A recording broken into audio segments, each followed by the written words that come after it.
ನಮ್ಮ ತಲೆಯಲ್ಲಿ ಓಡೋ ಒಂದೇ ತರಹದ ನೆಗೆಟಿವ್ ಯೋಚನೆಗಳಿಂದ ಹೊರಗೆ ಬರೋದು ಹೇಗೆ? ಬನ್ನಿ ಈ ವಿಷಯದ ಬಗ್ಗೆ ಇವತ್ತು ಮಾತಾಡೋಣ. ಎಷ್ಟೋ ಸಾರಿ ಒಂದೇ ಕಡೆ ಸಿಕ್ಕಿ ಹಾಕೊಂಡ ಹಾಗೆ ಅನಿಸ್ತಲ್ವಾ?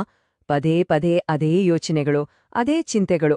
ಇದರಿಂದ ಹೊರಗಡೆ ಬರೋಕೆ ಆಗದೆ ಒದ್ದಾಡ್ತಿರ್ತೀವಿ. ಸಂಶೋಧನೆ ಒಂದು ಶಾಕಿಂಗ್ ಸತ್ಯವನ್ನ ನಮ್ಮ ಮುಂದೆ ಇಟ್ಟಿದೆ. ಆ ಸಂಖ್ಯೆ 90%. ಅಂದ್ರೆ ಏನಿದು 90%? ಇದರರ್ಥ ನಮ್ಗೆ ದಿನಾ ಬರುವ ಸಾವಿರಾರು ಯೋಚನೆಗಳಲ್ಲಿ 90% ಯೋಚನೆಗಳು ನಿನ್ನೆ ಬಂದಿದ್ದೇವೆ ಆಗಿರುತ್ತೆ. ಜಸ್ಟ್ ಇಮ್ಯಾಜಿನ್, ಆಲ್ಮೋಸ್ಟ್ ಎಲ್ಲವೂ ರೀರನ್ ಅಷ್ಟೇ. ಇನ್ನು ಒಂದು ಇಂಟ್ರೆಸ್ಟಿಂಗ್ ವಿಷಯ ಅಂದ್ರೆ, ಈ ಥರ ಪುನರಾವರ್ತನೆ ಆಗೋ ಯೋಚನೆಗಳಲ್ಲಿ ಸುಮಾರು 80% ನೆಗೆಟಿವ್ ಆಗಿರುತ್ತೆ. ಅಂದ್ರೆ ಅನುಮಾನ, ಭಯ, ಬೇಜಾರು, ಇದೇ ಯೋಚನೆಗಳ ಲೂಪ್ನಲ್ಲಿ ನಾವು ಸಿಕ್ಕಾಕೊಂಡಿರ್ತೀವಿ. ಹಾಗಾದ್ರೆ ನಮ್ಮ ಮನಸ್ಸು ಯಾಕೆ ಹೀಗೆ ನೆಗೆಟಿವ್ ಆಗಿ ಯೋಚಿಸುತ್ತೆ? ಇದೇನು ನಮ್ಮ ತಪ್ಪಾ? ಇಲ್ಲ, ಉತ್ತರ ನಮ್ಮ ವಿಕಾಸದಲ್ಲೇ ಅಡಗಿದೆ. ಇದನ್ನೊಂದು ದೋಷ ಅಂತ ತಿಳ್ಕೋಬೇಡಿ, ಬದಲಿಗೆ ಇದೊಂದು ಔಟ್ಡೇಟೆಡ್ ಸಾಫ್ಟ್ವೇರ್ ಅಷ್ಟೇ. ಇದಕ್ಕೊಂದು ಹೆಸರಿದೆ, ನೆಗೆಟಿವಿಟಿ ಬಯಾಸ್.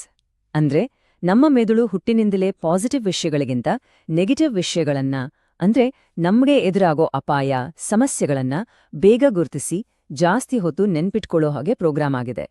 ಹಾರ್ವರ್ಡ್ ಯೂನಿವರ್ಸಿಟಿಯ ಒಂದು ಅಧ್ಯಯನ ಇದನ್ನೇ ಹೇಳುತ್ತೆ ನೋಡಿ. ಅಲೆದಾಡುವ ಮನಸ್ಸು, ಅಸಂತುಷ್ಟ ಮನಸ್ಸು ಅಂತ.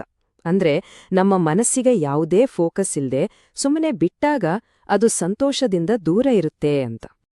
ಸೊ ಪಾಯಿಂಟ್ ಇಷ್ಟೇ, ನಮ್ಮ ಮೆದುಳಿನಲ್ಲಿರೋ ಈ ಸರ್ವೈವಲ್ ಸಾಫ್ಟ್ವೇರ್ ನಮ್ಮ ಪೂರ್ವಜರಿಗೆ ತುಂಬಾ ಹೆಲ್ಪ್ ಮಾಡಿತ್ತು. ಆದ್ರೆ ನಾವು ಬದುಕ್ತಿರೋ ಇವತ್ತಿನ ಜಗತ್ತಿಗೆ ಇದು ಅಷ್ಟೊಂದು ಸೂಕ್ತವಲ್ಲ. ಹಿಂದಿನ ಕಾಲದಲ್ಲಿ ಪ್ರಾಣಿಗಳು, ಆಹಾರದ ಕೊರತೆ, ಇಂಥ ಅಪಾಯಗಳಿದ್ವು. ಆದ್ರೆ ಇವತ್ತು ನಮ್ಮ ಮೆದುಳಿನ ಅದೇ ಅಲಾರಂ ಸಿಸ್ಟಮ್ ಡೆಡ್ಲೈನ್ಗಳು, ಇಮೇಲ್ಗಳು, ಸೋಷಿಯಲ್ ಮೀಡಿಯಾ ಪೋಸ್ಟ್ಗಳಿಗೂ ರಿಯಾಕ್ಟ್ ಮಾಡ್ತಿದೆ ಅಲ್ವಾ? ಸರಿ, ಇದೆಲ್ಲ ಯಾಕೆ ಹೀಗೆ ಅಂತ ಅರ್ಥ ಮಾಡ್ಕೊಂಡ್ರೆ ಸ್ವಲ್ಪ ಸಮಾಧಾನ. ಆದ್ರೆ ಮುಂದಿನ ಸ್ಟೆಪ್ ಏನು? ಈ ಚಕ್ರದಿಂದ ಹೊರಗೆ ಬರೋದು ಹೇಗೆ? ಬನ್ನಿ ಅದಕ್ಕೊಂದು 3 ಹಂತದ ಸರಳ ವಿಧಾನ ನೋಡೋಣ. ಈ ಅಭ್ಯಾಸವನ್ನ ಮುರಿಯೋಕೆ ಇಲ್ಲೊಂದು ಸಿಂಪಲ್ ಆದ್ರೆ ಪವರ್ಫುಲ್ ಟೆಕ್ನಿಕ್ ಇದೆ. ಮೊದಲನೇದು, ಈ ಲೂಪನ್ನ ಗಮನಿಸಿ. ಎರಡನೇದು, ಆ ಯೋಚನೆಗೆ ಒಂದು ಹೆಸರು ಕೊಡಿ. ಉದಾಹರಣೆಗೆ, ಓಹೋ, ಇದು ನನ್ನ ಆತ್ಮವಿಶ್ವಾಸದ ಕೊರತೆಯ ಯೋಚನೆ.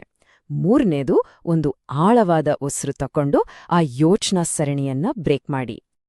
ನಮ್ಮ ಯೋಚನಾ ಲಹರಿಯನ್ನೇ ಬದಲಿಸೋಕೆ ಇರುವ ಒಂದು ಅದ್ಭುತ ಉಪಾಯ ಅಂದ್ರೆ ನಮ್ಗೆ ನಾವೇ ಕೇಳ್ಕೊಳ್ಳೋ ಪ್ರಶ್ನೆಗಳನ್ನ ಬದಲಾಯಿಸೋದು. ಸಮಸ್ಯೆಯ ಮೇಲಿನ ಫೋಕಸ್ ಅನ್ನ ಪರಿಹಾರದ ಕಡೆಗೆ ತಿರುಗಿಸೋದು. ನೋಡಿ, ನಮ್ಮ ಮೆದುಳು ಒಂದು ಸೂಪರ್ ಪವರ್ಫುಲ್ ಗೂಗಲ್ ಸರ್ಚ್ ಇದ್ದಾಗೆ. ನಾವು ಏನ್ ಕೇಳ್ತೀವೋ ಅದಕ್ಕೆ ಉತ್ತರ ಹುಡುಕಿಕೊಡುತ್ತೆ. ಒಂದು ವೇಳೆ ನಾವು ಕೇಳೋ ಪ್ರಶ್ನೆ ತಪ್ಪಾಗಿದ್ರೆ, ನೋಡಿ, ಈ ಹೋಲಿಕೆ ಎಷ್ಟು ಚೆನ್ನಾಗಿದೆ.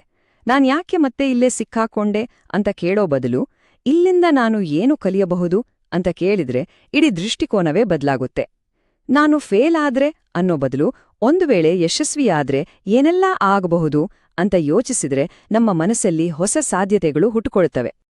ಹಾಗಾಗಿ ಅಸಲಿ ವಿಷಯ ಇಷ್ಟೇ, ಮನ್ಸನ್ನ ಬದಲಾಯಿಸೋಕೆ ಆಗದ ಒಂದು ವಸ್ತು ಅಂತ ನೋಡೋದು ಬಿಟ್ಟು ಅದನ್ನ ಒಂದು ತೋಟದ ಹಾಗೆ ನೋಡ್ಬೇಕು.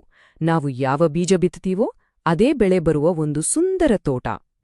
ನೆನಪಿಡಿ, ಯೋಚನೆಗಳು ನಮ್ಮ ಹಣೆಬರಹ ಅಲ್ಲ, ಅವು ಕೇವಲ ಅಭ್ಯಾಸಗಳು. ಮತ್ತು ಅಭ್ಯಾಸಗಳನ್ನ ಬದಲಾಯಿಸಬಹುದು.